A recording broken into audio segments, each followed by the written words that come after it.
Hello and welcome to World in 5. 8 learners from Motora Nembe Primary School in Murombezi were rushed to hospital last Friday with suspected food poisoning. The learners fell ill after consuming rice and soup from a lunchbox brought by their colleague and started vomiting. National Police spokesperson Commissioner Paul Nyati yesterday said investigations carried out by the police revealed that a fellow student brought the lunchbox which contained home-prepared food. He said the learner was given 2 lunch boxes by her parent and the parent gave her instructions on how to share the food. Now moving on, only 32% of children between 4 and 5 years in Zimbabwe are in school, despite government policy that stipulates that they be enrolled in early childhood development education. This is according to a latest study conducted by the Primary and Education Ministry with funding from the UK International Development. Findings from the study were presented at an event in Harare recently.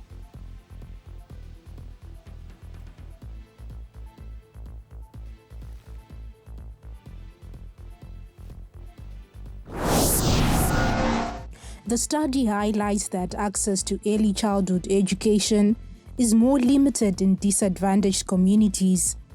In rural areas, schools are often too far for learners to reach. But even in urban areas, some parents are simply not convinced of the importance of early childhood learning.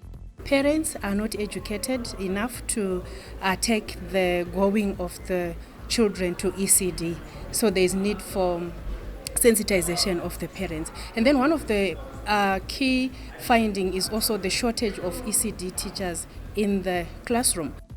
Education specialists are urging government to recruit more trained early childhood education teachers and improve infrastructure in schools. There's need for the ministry through the public sector, Public Service Commission, to accelerate and expedite the availability of trained ECD teachers in the classroom. Then secondly, there's also need for the sensitization, for the ministry to embark on a program to sensitize parents on the importance of ECD so that they are mandated to send their children to ECD before transitioning to grade 1 and grade 2. Now moving on, police are pushing for the amendment of the law to have a jail term imposed on any illegal drug and substance dealers without an option of a fine as part of the deterrent measures to deal with the scourge in the country. This was said by Home Affairs Minister Kazembe responding to questions in Parliament last week. This comes as law enforcement agents have arrested 5,364 people from January to end of March this year, with 4,962 generally the users holding small quantities rather than the dealers being released after paying deposit fines. Even when there is no proof of dealing, police take holders of larger stocks of drugs suspected to be dealers to court and refuse to let them pay the deposit fines that a user with a single dose can often get away with. However, courts have at times been allowing some possessors of large amounts of drugs to pay fines, although others have been jailed. Speaker of Parliament Advocate Jacob Mudenda launched the Parliamentary Caucus for Persons with Disabilities. The caucus is a voluntary organization chaired by Goromonzi West Representative Beatrice Nyampinga.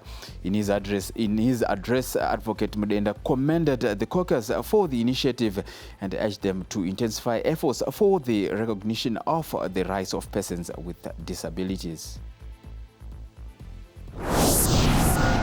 As the midwifery of this caucus today significantly espouses the path towards a society founded upon the principles of inclusivity and equity, of leaving no one and no place behind.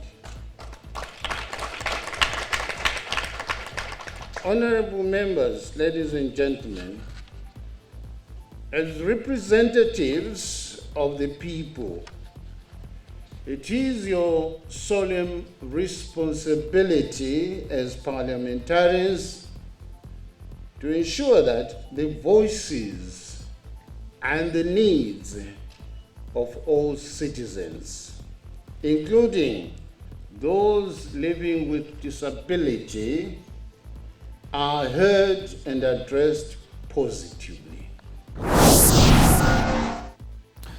Now that's all we had in World in 5. Good afternoon.